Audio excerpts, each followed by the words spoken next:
시편 141편 1절부터 5절까지 말씀을 같이 한 목소리로 합독합니다. 여호와여, 내가 주를 불렀사오니 속히 내게 임하소서. 내가 주께 부르짖을 때에 내 음성에 귀를 기울이소서. 나의 기도가 주의 앞에 분향함과 같이 되며 나의 손드는 것이 저녁 제사같이 되게 하소서. 여호와여, 내 입 앞에 파수꾼을 세우시고 내 입술에 문을 지키소서. 내 마음이 악한 일에 기울어 죄악을 행하는 자와 함께 악을 행치 말게 하시며 저희 진술을 먹지 말게 하소서. 의인이 나를 칠지라도 은혜로 여기며 책망할지라도 머리에 기름같이 여겨서 내 머리가 이를 거절치 아니할지라. 저희의 재난 중에라도 내가 항상 기도하리로다. 아멘. 역시 오늘 말씀도 내 입에 파수꾼을 세워주소서, 이런 주제 아래서 오늘 셋째 날입니다. 파수꾼을 세우는 그 의미가 우리에게 어떤 것으로 볼 수가 있느냐. 오늘 셋째 날은 덕을 세우는 말을 하라는 것이다, 이런 제목으로 말씀 보겠습니다.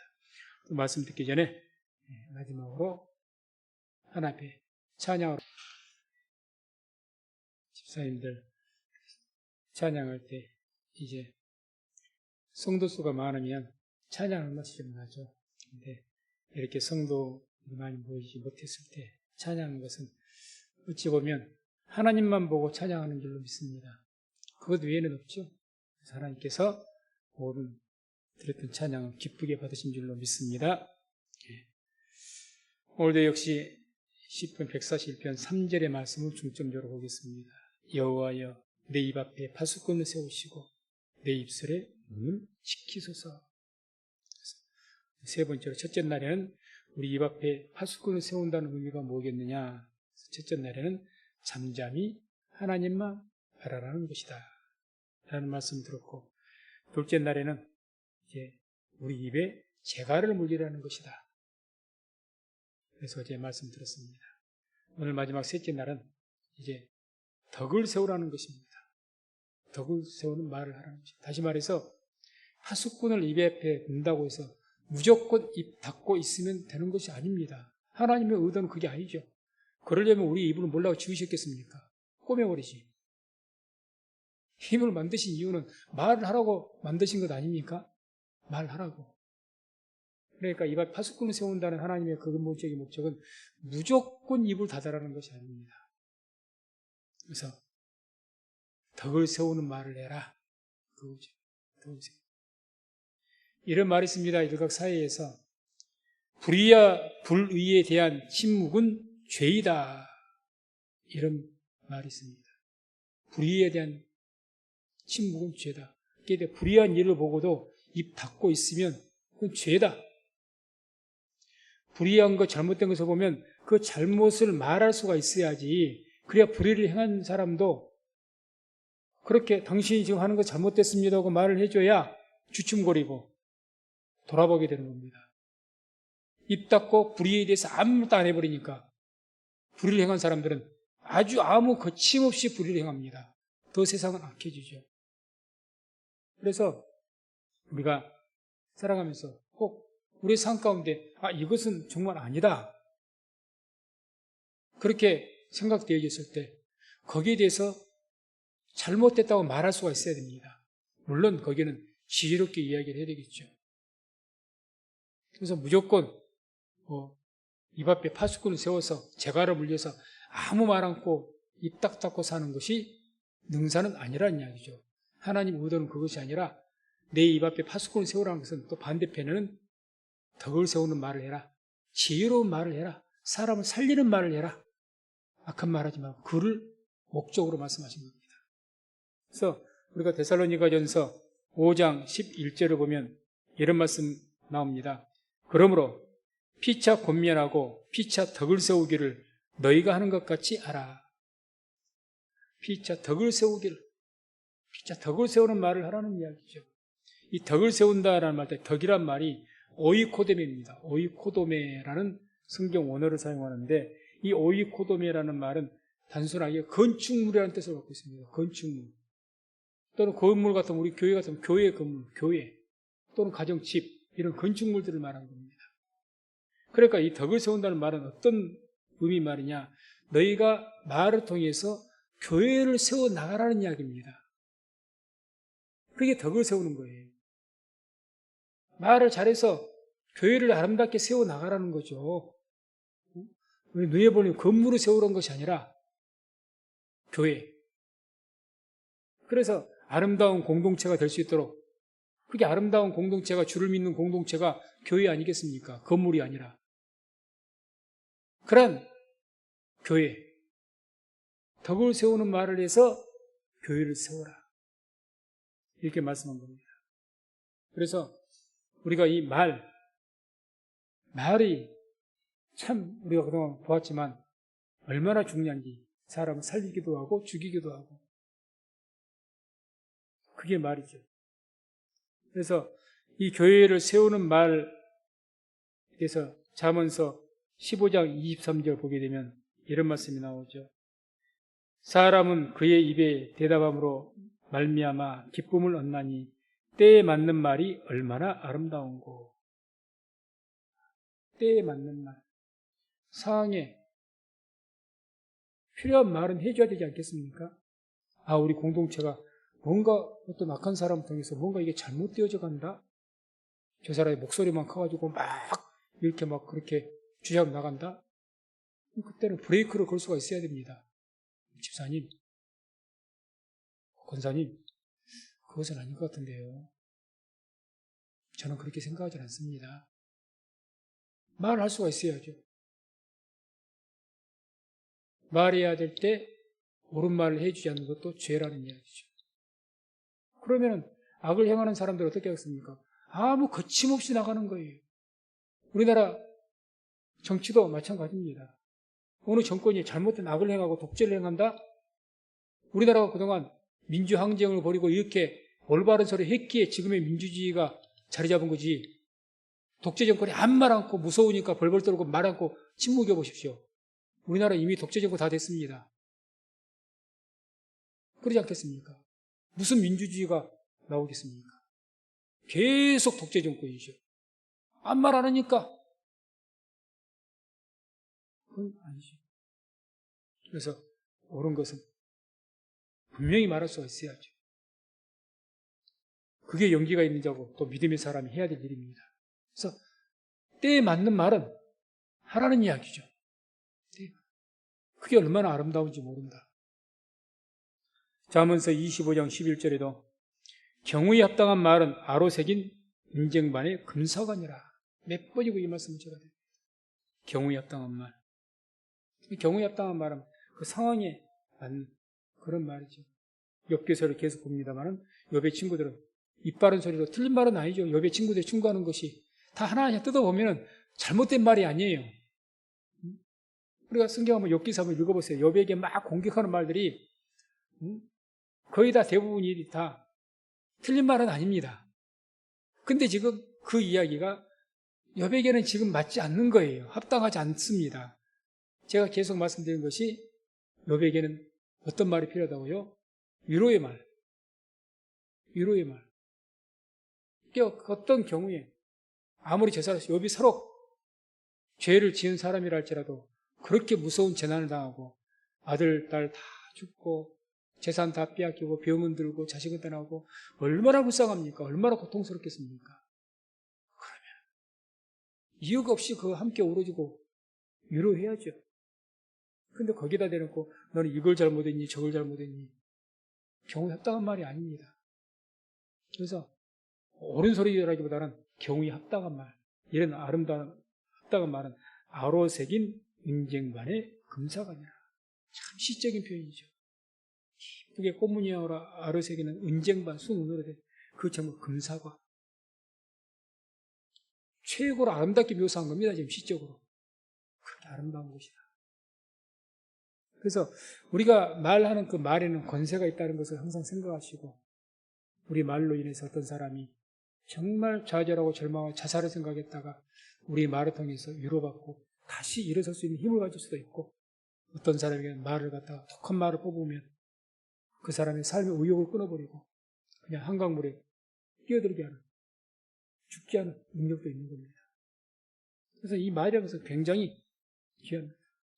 그래서 우리가 그 언어학적으로 보면 언어의 그 기원설이 있는데 학자들에 의해서 이제 언어가 사람의 말이란 것이, 우리 사람의 말은 짐승의 소리와는 다릅니다. 짐승은 언어란 게 없어요. 그래서 짐승은 운다, 부르짖는다, 소리죠, 소리. 그냥 단순한. 그런데 오직 사람에게는 이 언어란 거 있습니다. 언어, 말. 이 언어를 입으로 표현하면 그게 말이죠. 이 언어란 게 있어요. 그게 이제 우리나라는 한글인 것이고 미국은 영어인 것이고 그 언어. 그래서 이 언어, 언제부터 이 언어란 게 생겼느냐, 인류에게. 도무지 우리 인간하고 가장 비슷하다는 원숭이, 침팬지, 그 애들이 거의 지능지수가 50, 40, 50 이렇게 된다고 하는데 아주 뒤늦게 좋은 놈들이 60도 넘고 IQ가. 이런 것들은 아무리 발전한 그 어떤 동물에게는 언어란 게 없거든요. 소리밖에 없는 거예요. 근데 사람만이 언어를 가지고 있어요. 그래서 이 언어가 어떻게 나타나기 시작했느냐 해서 연구하는 그 두 계열로 나눕니다. 하나는 신의 선물설. 우리 같은 하나님의 선물이다, 언어는. 그런 학자들이 많이 있고, 신의 선물설. 둘째는 인간이 발명을 했다. 그래서 인간 발명설. 언어는 인간이 만들었다. 그래서 신의 선물설을 많이 받아들이죠. 그래서 이제 여러 가지 또 우리 국왕 구조의 연구위에서 아무리 진화론적으로 생각해도 이 언어를 말하기 위해서는 어떤 국왕에서 그 구조가 돼야 된답니다. 히어 이런 어떤 모든 것들이. 근데 이게 언제 갑자기 됐는지 모르겠다는 거예요. 진화적으로 된 것이 아니니까 설명할 수가 없다는 겁니다. 아무튼 그래서 이 언어는 신의 선물이다, 이렇게 합니다. 그래서 특별히 우리 언어학자, 영국의 언어학자 제프리 심슨이라는 분이 있는데, 이 영국의 언어학자 제프리 심슨이라는 분이 유명한 분인데, 이분이 우리 한글을 연구하다가 너무너무 감동을 받았던 것 같습니다. 그래서 이 하는 말이, 한글은 신이 인간에게 내린 선물이다, 이렇게 말했습니다. 한글. 그만큼 한글이 위대하다는 거죠. 그래서 우리 한글이 유네스코에 등록이 된 거다. 유네스코에. 세계 유네스코에 등록이 된 거죠. 아무리 구조로 봐도 이거 정말 위대하다. 그래서 우리 한국말 보면 참 형용사 묘사한 것이 많죠. 미국 영화 같은 거 보게 되면 노랗다면 옐로우로 끝납니다. 우리 같은 경우는 노릇으로 말하다, 노루댕댕하다, 푸르댕댕하다. 그 파랗다는 말 하나 가지고도 수십 수백 가지로 막 나타나거든요. 이런 언어가 없다는 거예요. 파란 파라지. 거기서 푸르댕댕은 또 뭐고, 노릇으로는 또 뭐고, 아주 그 묘사하는 게 너무너무 풍부하다는 거예요. 그러니까 이 세계 인류 언어학자들이 한글을 보고 놀란 겁니다. 아니, 이런 언어가 있느냐. 이런 탁월한 언어가, 사람을 묘사할 수 있는 이렇게 탁월한 언어가 있었느냐. 그래서 오죽하면 한글을 딱 찍어서, 물론 이제 다 이분들은 모든 언어는 신의 기원설을 믿으니까 그 신의 선물이라고 이렇게 특별히 한글을 향하여서 이거 신의 선물이다, 이렇게 해서 실제적으로 유네스코에 등록됐다는 것을. 그래서 우리 한글 사용은 자부심을 가져야 됩니다. 이거를 모르니까 날마다 영어 좀 사용하고 간판에 영어 좀 사용해야 유식한 것 같이 보이는데, 한글같이 위대한 것이 없습니다. 오히려 외국은 한글을 대단하게 여깁니다. 정작 우리나라 사람들이 한글을 무시하지. 내 나라 사람이 소중한 줄은 모르죠. 참 무식하고 바보 같은 일이죠. 그래서 이와 같이 이 언어는 하나님의 어떤 주신 선물이기 때문에 어떤 권세가 있습니다. 그래서 오늘 칼럼을 보셨는지 모르겠지만은, 우리 하나님 형상을 지음받은 그런 사람들이기 때문에 우리가 말하는 것은 그 말 자체가 권세라는 게 있게 됩니다. 그 말에, 그래서 반드시 내가 의도를 했든지 내가 모르고 말했든지 입에서 나가는 말은 결과를 나타내요. 그러지 않습니까? 내가 전혀 모르고 의식 않고 안 좋은 말을 상대방이 했다고 해서 그 사람이 상처를 안 받습니까? 나는 의도하지 않았지만 내 한 말에 의해서 영향을 받아요. 말하는 그 권세가 있는 거예요. 권세가. 그래서 제가 이제 오늘 칼럼에 나온 것처럼 아주 사람을 살리는 말, 죽이는 말에서 쭉 나눠놨는데 이것을 이제 뭐 이렇게 교회를 세우는 말, 교회를 살리는 말, 교회를 깨트리고 죽이는 말, 이렇게 이제 분리해서 똑같이 한번 보면은 이제 찾아놓은 것이 제가 거의 한 4시간, 5시간 사전 찾아가면서 찾아놓은 겁니다. 구약에는 그 교회를 세우고 사람을 살리는 말이 한 구약 성경에는 11가지 정도로 제가 나타난 것을 봅니다. 보면은 읽어만 드릴게요. 유순한 말, 고운 말, 지혜에 가르치는 말, 적당한 말, 아름다운 말, 분명한 말, 좋은 말, 충성된 말, 평화의 말. 이렇게 구약 성경에 기록돼요. 그런 말로. 그러니까 우리가 말하는 말을 여러 가지로 표현을 해놨는데 이런 말들이 교회를 세우고 사람을 살리더라는 이야기죠. 그래서 11가지 말이 되어 있고 신약 성경에는 또 역시 11가지 그 사람을 살리고 교회를 살릴 수 있는 좋은 말에 대해서 기록이 되어 있는데 보면은 은혜로운 말, 권면의 말, 마땅히 할 말, 감사하는 말, 바른 말, 믿음의 말, 위로의 말, 선한 말, 지혜로운 말, 정신 차린 말, 말할 수 없는 말. 말할 수 없는 말은 이 바울이 3층 층에 올라와서 하나님의 나라 갔다가 거기서 형언할 수 없는 말할 수 없는 그게 신비한 말이죠. 하나님의 나라 본 체험들 말하는 거. 그게 이제 말할 수 없는 말. 그런 어떤 말들. 이런 말들이 교회를 세워나가고 사람을 살려나가다라는 이야기죠. 그래서 이렇게 교회를 세우고 사람을 세운 다시 오늘 말씀대로 덕을 세우는 말은 총에서 한 22가지 신구약. 이렇게 분리해서 기록되어 있습니다. 그 다음에 반대편으로 이제 사람을 죽이고 교회를 깨트려버리는 말. 또 부정적인 말이 되겠죠. 그게 구약 성경에는 총 24가지가 있어요. 거의 좋은 말이 없어요. 배가 되게 배. 그래서 제가 읽어드리면 잠깐 보면 분외의 말, 교만한 말, 과격한 말, 엄한 말, 미워하는 말, 완악한 말, 욕하는 말, 회방하는 말, 능욕하는 말, 입술에 붙은 말, 독한 말, 괴사한 말, 패역한 말, 망령된 말, 은밀한 말, 무지한 말, 거역하는 말, 무익한 말, 허망한 말, 포악한 말, hun단의 말, hun단의 말은 사람 혼란스럽게 하는 말을 말합니다. hun단의 말, 오만한 말, 저주의 말, 방자의한 말, 원망하는 말. 이런 24가지의 말들이 사람을 죽이고 교회를 깨뜨리는 그런 말들도 기록되어 있고 또 신약 성경에도 총 19가지가 사람을 죽이고 교회를 깨뜨리는 말이 기록되어 있습니다.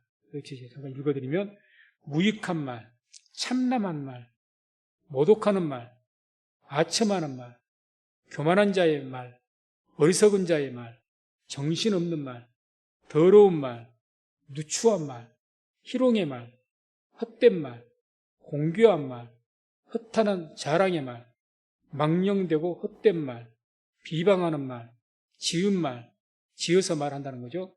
악한 말, 강팍한 말, 참남된 말. 하나님을 외워. 그래서 이런 말들이 사람을 죽이고 교회를 파괴하는 말로 기록이 되어 있습니다. 그래서 우리가 성경도 보게 되면 사람을 살리고 교회를 살리는 말은 그 좋지 않는 말에 비해서 반밖에 안 됩니다. 그것은 우리가 그만큼 살리는 말은 하기가 힘들다는 이야기죠. 그걸 증거하는 거죠. 사람을 죽이는 말, 깨트리는 말은 쉽게 해버리는데 죄인이라 살리는 말은 그렇게 쉽지 않다는 이야기입니다. 그래서 그것을 우리가 기억하시고 우리 믿는 사람들은 어떻게 해서든지 사람을 살리는 말을 해야 되지 않겠습니까? 교회를 살리는 말을 해야죠. 내가 어디에 있든지 내가 직장을 다니면 직장을 살리는 말을 해야 되죠. 어떤 사람과 만나면 가정이든지 사람을 만나면 그 사람을 위로해서 살리는 말을 해야죠. 죽이는 말 하면 되겠습니까? 더 기죽여버리고 더 그냥 눌러버리고 그럼 되겠습니까? 그건 하나님 기뻐하지 않는 겁니다. 그래서 오늘 말씀과 같이 어떻게 해서든지 특히 교회 안에서든지 가정에서든지 우리 성도님들 삶 속에 있는 그 직장이나 사회 속에서든지 주위 사람들에게 살리는 말을 하십시오. 격려하고 위로하는 말. 우리에게 주님께서 빛과 소금이 되라고 하죠. 말을 잘하는 것이 무엇보다 빛과 소금이 되는 겁니다. 말을 지혜롭게 잘해서 어디서든지 참 말을 지혜롭게 잘하는 사람들은 뭐 회의라든지 모임에 뭔가 말하든지 그 사람 말로 인해서 막 모든 사람들이 이번 거는 못하겠다 불평이 막 그러는데 어떤 말 한마디에 탁 나서서 한 사람이 말하면서 분위기가 싹 번지는데 한번 해봅시다. 이렇게 되는 경우도 있고요. 정반대로 뭔가를 해보려고 하는데 그냥 막 그걸 해보려고 이렇게 거르다고 저렇게 하는데 한두 사람 말에 의해서 그냥 분위기를 확 그냥 꺾어버려가지고 그런 수도 있지 않습니까? 그때 내 말은 직장 분위기가 확 살아났다? 그러면 다른 사람이 뭐라고 그 사람 보고 말하겠습니까? 얼마나 칭찬하겠어요? 저도 우리 목회자들 회의가 참 많기 때문에 회의 석상에서 어느 목사님 말은 참 듣기가 싫어요. 계속 엉뚱한 소리만 하신 것 같고 쉬운 말로 세상 말로 분위기에 껴버려요. 그렇게 다들 그냥 그 목사님 연세는 드셨으니까 그냥 어쩔 수 없이 안전이 있는데 그냥 막 어쩔 줄을 모릅니다. 근데 어느 목사님은요 그 말에 귀를 기울여요. 귀를 쫑긋하게 세웁니다. 세워요. 달라지죠. 그 말이 자신을 세우기도 합니다. 그 사람 말이 인격이잖아요. 인격. 그래서 항상 기도하심으로 어디에서든지 덕을 세우고 지혜로운 그런 말을 할 수 있는 저와 우리 모든 성도님 되시기를 주의 이름으로 축원을 드립니다. 그래서 이렇게 이제 교회를 세우는 말을 하기 위해서는 어떻게 해야 하느냐? 잠언서 22장 11절에는 이렇게 말씀을 합니다. 마음의 정결을 사모하는 자의 입술에는 덕이 있으므로 임금이 그의 친구가 되느니라. 어떤 사람이 덕을 세우는 말을 하느냐? 마음의 정결을 사모하는 자. 마음의 정결.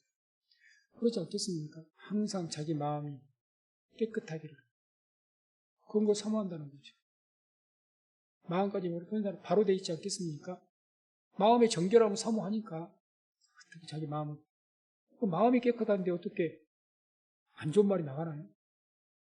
나갈 수가 없는 거죠. 그렇게 사모하고 마음을 정결케 하면 자연스럽게 어떻게 되면 덕을 세우는 말이 나요. 근데 마음이 더러운 사람, 혼탁하고 마음이 지저분한 사람, 안 좋은 생각만 하고 막 그런 것만 보고 다니며 그런 것만 하는 사람들에게 그 사람에게 덕을 세울 말을 기대하기는 힘들죠. 말을 해도 누추한 말, 참 보잘것없는 참 수준 낮은 말만 하고 지저분한 말만 하고 하는 것이 말이 인격이니까 내가 하는 말은 내 마음의 인격이 입으로 나타난 겁니다. 이런 마음의 성결을 깨끗함을 사모하고 마음을 말씀으로 어떤 기도하면서 이렇게 잘 경건함으로 닦여져 있는 사람들은 자연스럽게 덕을 세우는 말을 합니다. 말을 아주 중한 말을 한번 같이 말해도 뭔가 귀를 좀 기울여 들어야 되겠다는 그런 말들을 하죠. 그래서 그런 사람들이 그렇게 할 수 있다는 거죠. 또 고린도후서 12장 19절에 보면 이런 말씀이 나옵니다. 이때까지 우리가 우리를 너희에게 변명하는 줄로 생각하는구나. 우리가 그리스도 안에서 하나님 앞에 말하노라. 사랑하는 자들아, 이 모든 것은 너희의 덕을 세우기 위함이라. 이게 이제 어떤 고린도 교회에서는 문제가 많았던 교회라 사도 바울과 여러 가지 어떤 분쟁이 있었습니다. 그래서 이 사도 바울이 이제 그 헌금 나오는 곳으로 예루살렘 교회를 도우고 또 구제하고 이런 일들을 사용했는데 그 바울의 제자를 통해서 그걸로 문제가 생긴 것 같아요. 쉽게 말하면 왜 헌금 당신 마음대로 사용하여? 아마 그랬던 것 같습니다. 내용으로 보니까. 그것에 대해서 이렇게 바울이 설명을 해준 거예요. 그래도 이렇게 말하니까 자꾸 말하니까 이제 그 말은 우리가 너희에게 변명하는 줄로 생각하는구나. 그게 아니다. 그래서 우리가 지금 말하는 것은 하나님 앞에서 말하고 있다. 그리스도 안에서. 내가 그냥 단순하게 내가 뭐 잘못해놓고 그 변명과 핑계대고 이러려고 하는 것이 아니라 내가 너희들이 자꾸 이것에 대해서 교회에서 말이 나오니까 이걸 정확하게 해명하고 알리기 위해서 하나님 앞에서 내가 지금 말을 한다. 그 이야기인 겁니다. 다시 말해서 우리가 교회 덕을 세우려면 물론 사람이 사는 곳에 문제가 없고 시시비비가 없을 수는 없는 것 아니겠습니까? 그때 어떤 말을 했을 때, 해명을 했을 때, 어떤 말을 할 때 하나님 앞에서 내가 말하는 마음으로 말하게 됩니다. 하나님 앞에서. 청문회에서는 순수하지 않습니까? 법에. 우리는 마음속으로 어떤 해명을 하고 분명한 진실을 말할 때는 하나님 앞에 마음으로 선서를 하고 이야기해야 돼요. 하나님 앞에서 이런 말을 합니다. 여러분들이 이런 오해가 있는 것 같은데 실은 이것은 이렇고 저것은 저렇습니다. 그랬을 때 덕을 세우는 거예요. 그게 덕을 세우는 거예요. 그런 문제 자체도 없으면 좋겠지만 그런 일들이 있을 때. 다음에 이제 에베소서 4장 29절을 보게 되면 이런 말씀이 나옵니다. 함께 합독합니다. 무릇 더러운 말은 너희 입 밖에도 내지 말고 오직 덕을 세우는데 소용되는 대로 선한 말을 하여 듣는 자들에게 은혜를 끼치게 하라. 아멘. 오직 덕을 세우는데 소용되는 대로 선한 말을 해라. 이렇게 소용되는 대로 이렇게 덕을 세우는데 필요한 대로 때에 따라 알맞은 말을 하라는 겁니다. 상황에 따라서 지혜롭게. 지혜가 필요하죠. 무릇 더러운 말은 너희 입 밖에도 내지 말고 지켜. 입 밖에 더러운 말, 누추한 말, 입 밖에도 내지 말고 선한 말을 해라. 선한 말. 우리도 말해놓고 내 스스로가 판단이 될 겁니다. 내가 선한 말을 했는지. 그래서 우리가 말해놓고 자신이 후회하는 것 아닙니까? 내가 왜 그때 그런 말을 했지? 자신이 알죠, 이제. 그렇게.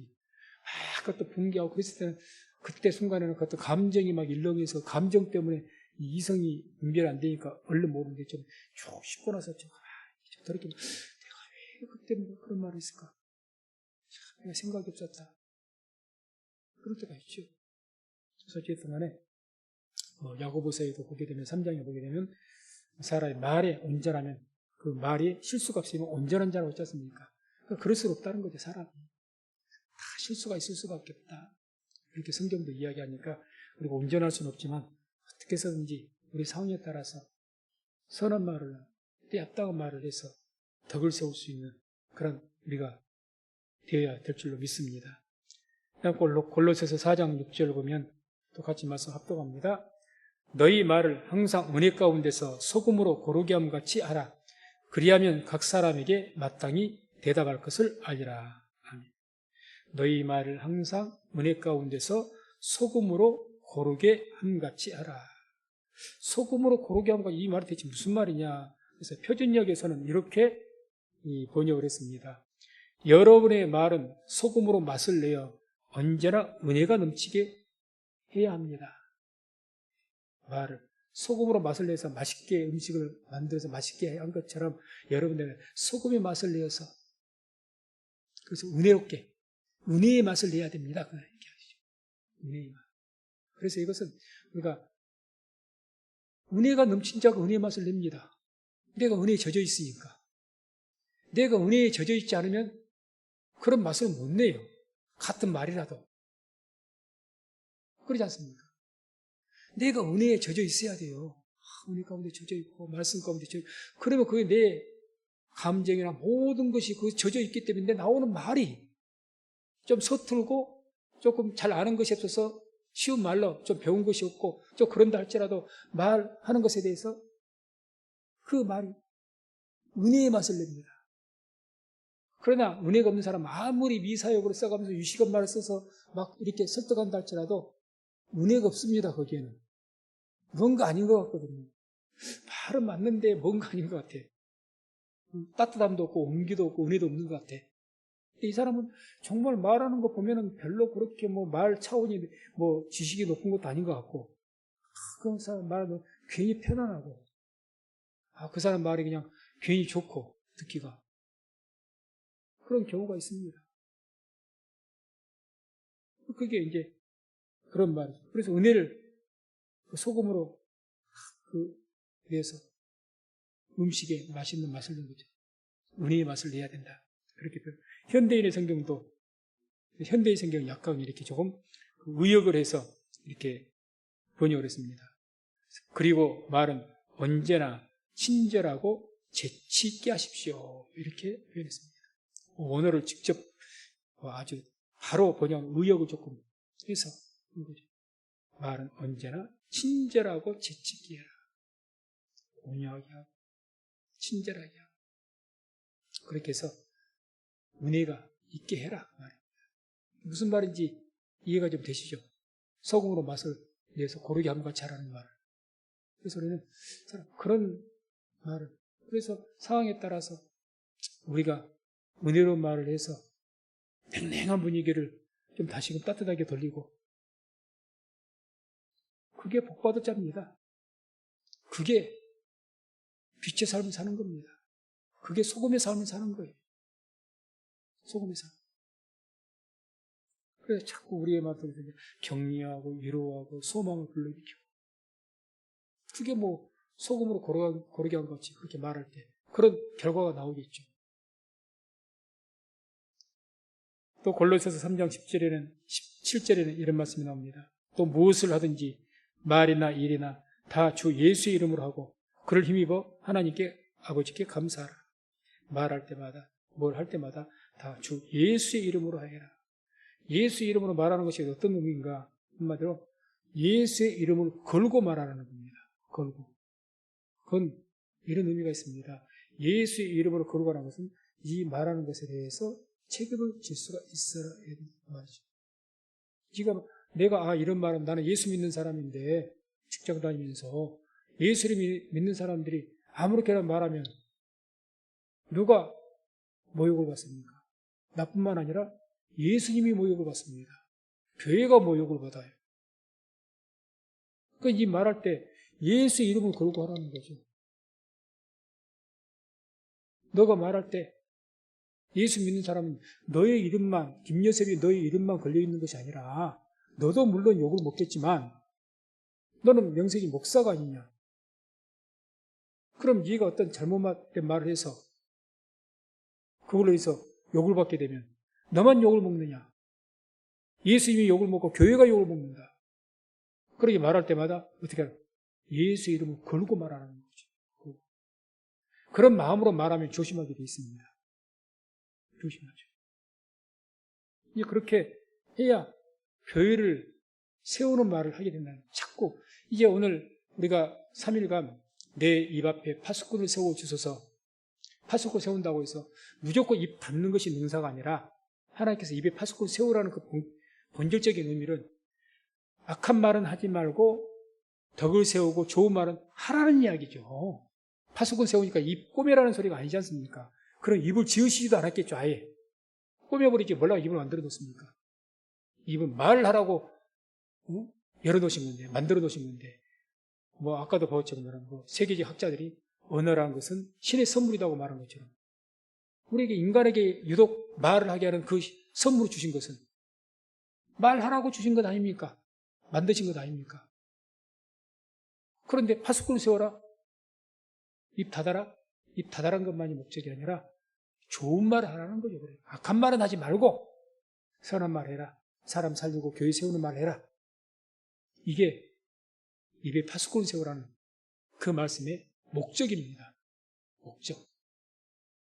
그래서 마지막으로 우리가 선한 말, 사람을 살리는 말, 덕을 세우는 말, 이런 교회를 세우는 말을 하기 위해서 예수님께서 우리에게 권면해 주시는 말씀이 있습니다. 그 말씀이 어떤 말씀이냐?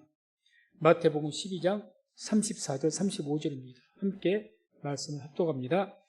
독사의 자식들아, 너희는 악하니 어떻게 선한 말을 할 수 있느냐? 이는 마음에 가득한 것을 입으로 말함이라. 선한 사람은 그 쌓은 선에서 선한 것을 내고 악한 사람은 그 쌓은 악에서 악한 것을 내느니라. 아멘. 이 독사의 자식들아, 바리새인들, 사두개인들 이런 자들을 말하는 거죠. 종교적으로 외식적으로 하면서 아주 행동으로는 그럴듯한데 그들이 말하는 것이란 것들은 아니라는 거죠. 독사의 자식들아, 독사의 독이 있어서 말하는 것마다 독을 내뿜어서 주위 사람들 다 죽인다는 거죠. 너희가 악하니 어떻게 선한 말 할 수가 있느냐. 쌓은 것이 선이 없어요. 쌓은 것이 없어요. 쉽게 말하면 우리가 선을 어떻게 경건의 삶을 통해서 말씀과 기도를 통해서 선을 자꾸 쌓아 나가야 되는데 그게 없는 거예요. 경건의 삶이 없어요.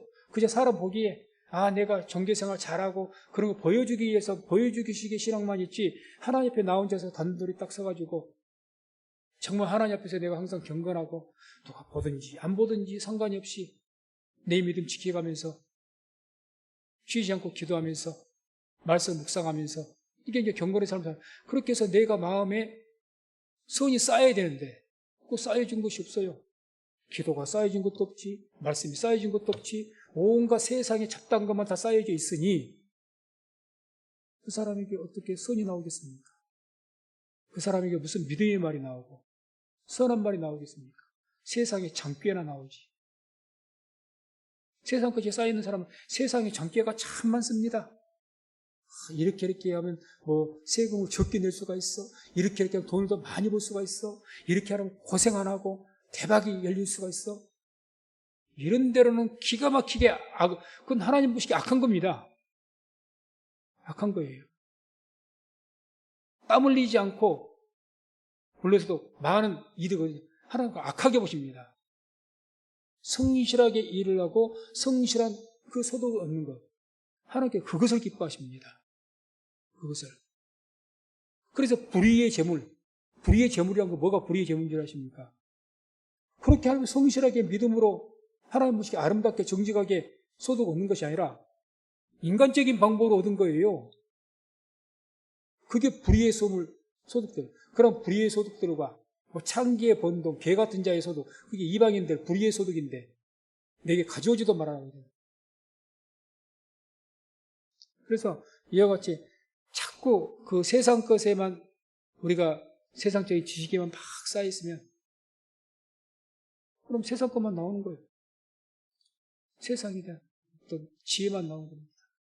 그런데 경건의 삶을 살면서 말씀과 기도로 계속 선을 쌓아나가면 그 사람에게서 그 말이 뭐가 나오겠습니까? 그 사람 입을 통해서 은혜의 말이 나오고 그 사람 입을 통해서 믿음의 말이 나오고 그 사람 입을 통해서 위로의 말이 나오는 겁니다. 그러지 않고는 나올 수가 없는 거죠. 싸운 것이 없습니까? 주님께 하신 말씀이죠. 그래서 우리가 말씀을 3일간 들었는데 입이 파수꾼을 세우고 정말 사람을 살리고 교회를 살리고 내 주위를 살리는 말을 해야 될 것 같은데 어떻게 될 것인가? 가장 기본적으로 해야 될 것이 마음에 뭘 쌓는다고요? 선을 쌓는 거예요. 선을 쌓기 위해서는 우리 믿는 사람들에게는 경건한 삶입니다. 성실하게 기도생활 하는 것이고 말씀, 예배드리면서 그런 것을 계속 쌓아나가는 겁니다. 그러면 내 마음에 선이 쌓입니다. 그래서 오랫동안 신실하게 신앙생활을 그런 분들은요 정말 충성되게 신실하게 하는 분들 그분들 말 악한 말 하지 않습니다. 실수를 할 수도 있겠죠. 거의 그러지 않습니다. 덕스러운 말, 은혜로운 말 그런 말 하죠. 그래서 말씀을 맺습니다. 마음에 이렇게 선을 쌓을 때 사람을 살리고 교회를 살리는 말을 할 수가 있습니다. 항상 이것을 기억하시고 우리가 앞으로도 계속 살아가면서 우리에게 더욱 많은 선을 쌓아서 우리 어디로 가든지 내가 말하는 그 말을 통해서 자녀가 위로받고 소망받고 힘을 얻고 가족이 힘을 얻고 내가 하는 말을 통해서 교회가 위로받고 힘을 내게 우리 직장이 그렇게 되게 해달라고 내가 말로써 교회를 세우고 가정에 덕을 세우고 직장에서 덕을 세우는 삶을 살게 해달라고 우리 합심해서